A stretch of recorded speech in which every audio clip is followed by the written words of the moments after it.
So I did 4 of these. Yep. People ask, Turn it the other way around now, Graeme.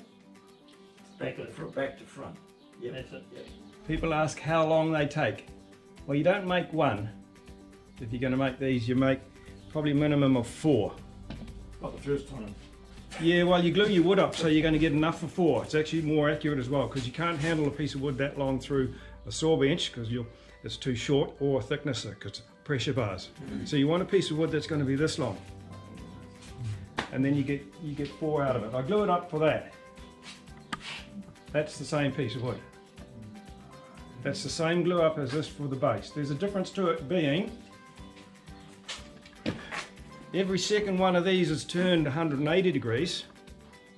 So I've got the black, red, black, red, black, red, black as you go down on the diagonal. With this one I've kept them all to one side. This is what I was wanting to do. And I think that's reasonably stunning. This is a bit of a mess, eh? But one of the group of 4, I've got 2 of them. One of the group of 4, I've made a mistake gluing it up, and you will understand why I've made a mistake shortly. And I was able to put it and soak it in water and just prise that tight bond apart the next day. Careful wedge, and you can't tell that I've taken it apart and put it back on. If it was epoxy, there's no way you'd do it.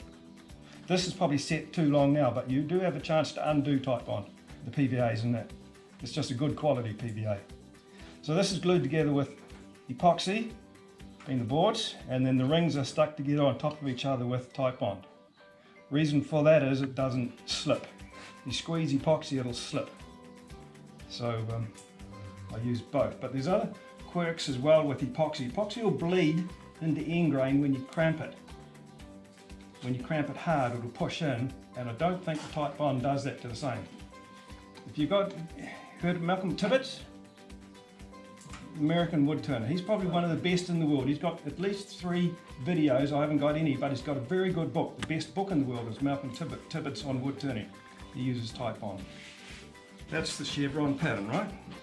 Zigzag. Pretty easy to do again, and you don't need tons of tools, and I'm not really a brilliant machinist either. All you need is a reasonable saw bench with a good blade and a reasonable thicknesser, and then these are straight out of the thicknesser, and then you just cut them again on the angle and you get this pattern out of it. Square it off to the camera.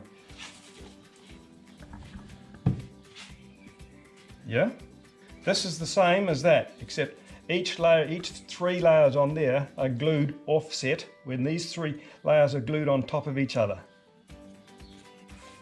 And we'll finish pulling this circle out of it without me wrapping myself around the lathe with any luck. I did that one. Sort of started to jump ahead a little bit when I was home because I didn't want to do too many rings on the lathe here because I might make a mistake. This was glued, this was screwed on, and this ring, I didn't get a catch, but I got something that pulled my screws a little bit offline. So I managed to get the center again and finish getting this one out. I thought I don't really want to make a mess of myself tonight, so I've half cut that and I've just marked that. But you can also see I was running out of wood. So this bowl would only be 3 layers, 3 pieces to the height. It'll be 1 layer less than that. And then I would still probably put a border around that of ebony, and it should be quite pretty.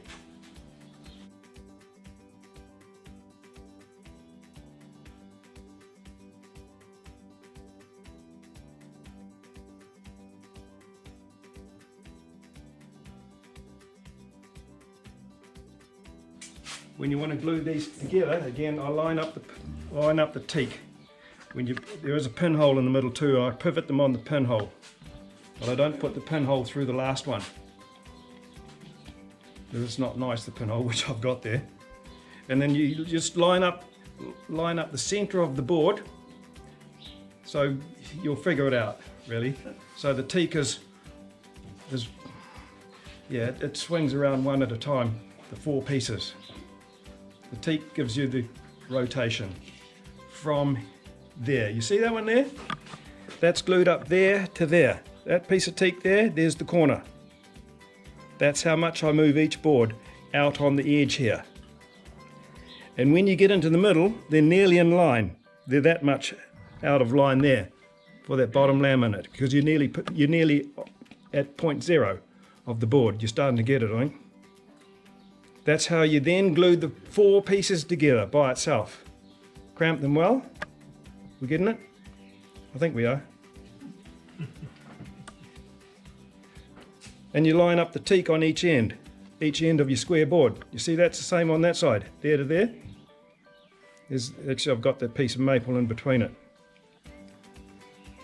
Because you get more rotation, maybe if this centre one was slightly wider.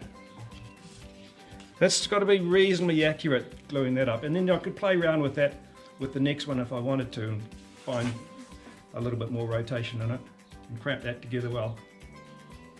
Little parting tool, so we're going to see if we can get that ring out of there.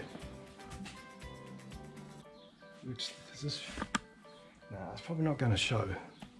Put a bit of white paper or something. Yeah, that's... White background, you'll see it. Oh, I see it too. No, we just see it. Anyway, that bottom edge you can see I've ground it off over the other side of that there. Yeah. Because that's on the outside of the circle, especially cutting these tight circles. You don't want a deep parting tool because there's not much space in there. And it's got a little bit of angle on the top as well. It's not square across the front. And a bit of bevel that way. And like Shane was sharpening for me, we just push them onto the wheel and you get a little bit of a burr there. And that's what you cut with the burr.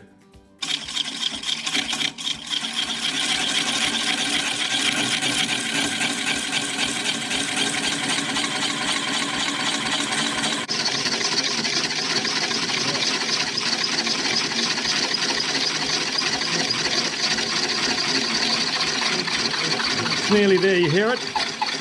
Hear the difference? And that stops it falling on the ground. This is just for the camera. Get these the right way around, which I'm not sure which. This is going to be it, isn't it? That goes there.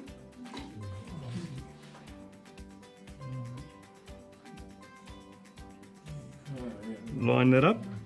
That'll get the 3D effect going on. Time you dress that off. It's a $20 bowl, isn't it? What? Hang on. That's quite nice. That is going to look alright, this one. Yeah. Time that you don't have to put a perimeter on it, but it gets you a bit more height. And time you got a little base on there. There's a small bowl. It's quite, I think, quite pretty.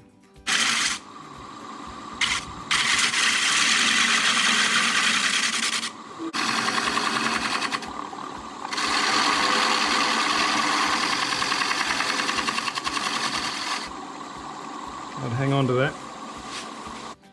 I would chop this off back in here because the 50mm jaws are quite short, so I could grip that.